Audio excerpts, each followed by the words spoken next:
War reveals the darkest aspects of human existence, with scenes of suffering and devastation that linger in our collective consciousness. Throughout history, war has showcased the depths of human cruelty and the toll of violence and its long-lasting effects on the psyche. Although every part of war could be deemed a horrifying sight, from civilian experiences to soldiers, certain occasions add an even worse layer of horror as people suffer through the most unimaginable things other human beings are capable of inflicting. These are the moments that haunt survivors for the rest of their lives, the images that cannot be unseen, the experiences that forever change those who witness them. Napalm is a horrifying jellied substance that sticks to its victims like glue, burning through flesh, blood, and bone. While napalm's first documented military use as an air raid bomb was toward the end of World War II in 1944 and during the Korean War, it really found its horrific stride during Vietnam. The consequences of the use of napalm were so disturbing that the United Nations actually banned its use on civilian targets in 1980 at the UN Convention on Certain Conventional Weapons. In newspapers, shocking images emerged of innocent men, women, and children burnt and dying from napalm's horrendous effects. Napalm B, the type used in Vietnam, was easy to make, even referred to as bathtub chemistry, and Dow Chemical won the bid laid out by the Pentagon in 1965 to become the US's sole supplier. By 1966, they were using it as a key weapon in Vietnam. It's estimated that in that year alone, 4,500 tons were dropped monthly across Indochina. At its peak in 1968, that monthly total was. In total, it was a 91.6% increase in the amount used during the 3 years of the Korean War. Described in one news report as a continuous sheet of flames half a mile wide, the incoming onslaught of these jelly bombs was a sight made from nightmares. Seeing its aftermath was no better.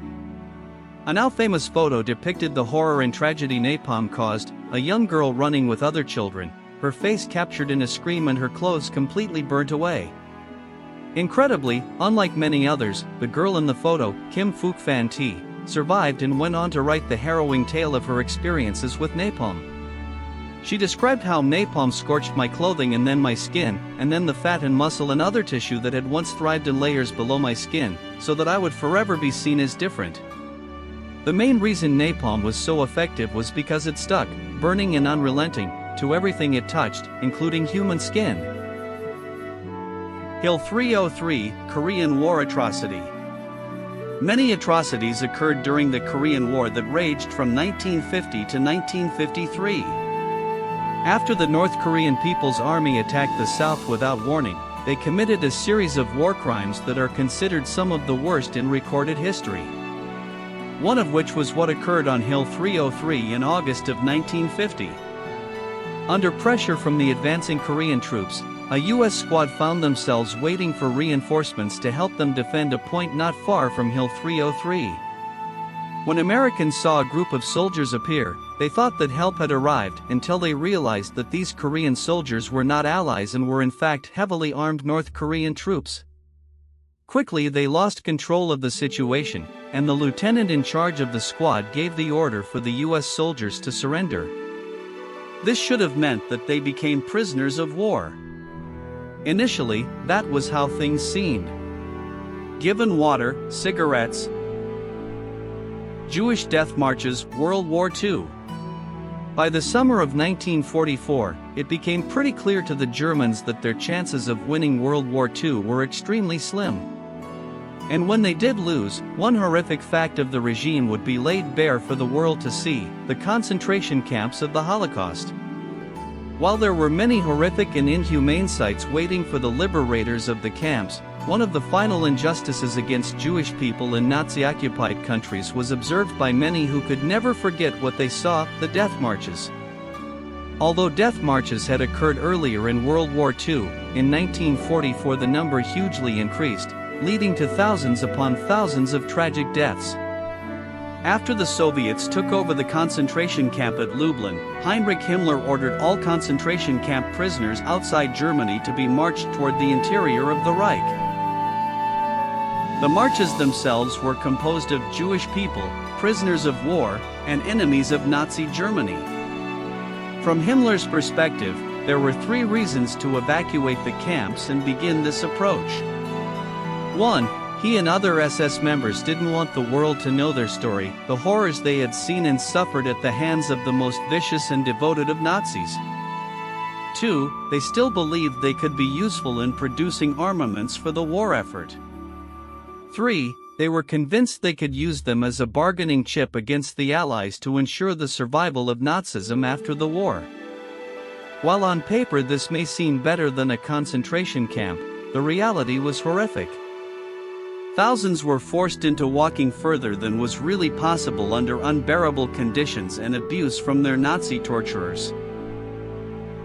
The atomic bomb, Hiroshima and Nagasaki.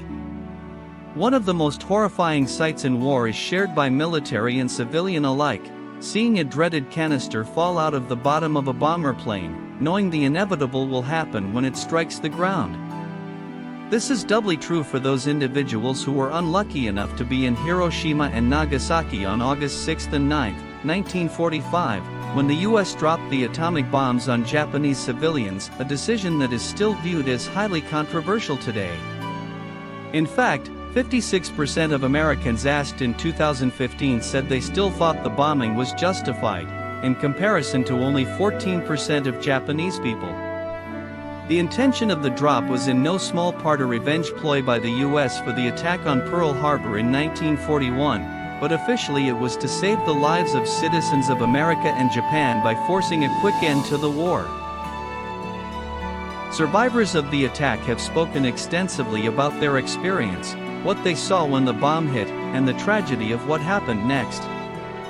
One man, Tsutomu Yamaguchi, was unlucky enough to be caught up in both bombings, having escaped Hiroshima only to be in Nagasaki when the second bomb hit. In his only British interview years later, he described a huge mushroom-shaped pillar of fire rising high into the sky. But the common description remained the same: in the moments after the bombs fell, a blinding white magnesium light. Of course, for the survivors, that moment of confusion that accompanied the light wasn't the worst part of being in Hiroshima or Nagasaki, it was the aftermath. Chaos, panic, debris, and destruction. People injured and dying as they tried to make sense of what had just happened. Something that had never happened before in the whole of human history. A nuclear weapon had been dropped on civilian cities, and the ramifications of it would reverberate. Cavalry Charges. Soldiers in war see many unspeakable horrors, from comrades dying next to them in foxholes to the traumatic sights of those affected by mustard gas, trench foot, and other common wartime ailments. But there's something particularly captivatingly horrible about being borne down upon by legions of men on horseback. Cavalry charges have been used in war since antiquity and surprisingly continued during World War II. But instead of facing down infantrymen who would stand with spears and shields or cannons and slow-loading singular guns, they instead faced legions of machine guns and mortars capable of tearing them and their mounts to shreds. It may not have felt as horrifying to those soldiers facing down the cavalry charge as it did in earlier times, but in earlier centuries, infantrymen would have felt the same way. Despite cannon fire and muskets, the famous poem Charge of the Light Brigade by Alfred Lord Tennyson summarized how it felt to face down these cavalry members. Conclusion. Perhaps it's inevitable that human beings will always look for ways to cause each other harm and trauma, at least in the case of serious war and conflict. However, there are some moments that stand out as the worst in human history for the depths of their depravity and the long-lasting effects on those who had to witness the horrific outcomes. From the burning horror of napalm to the mass execution of prisoners at Hill 303, from the death marches of the Holocaust to the blinding flash of atomic weapons, from the thundering terror of cavalry charges to countless other horrors not mentioned here, these sights represent humanity at its worst. They serve as stark reminders of what we are capable of inflicting upon one another when the restraints of civilization are stripped away. Yet they also remind us why we must remember these events, why we must bear witness to history's darkest moments, and why we must work tirelessly to ensure they never happen again.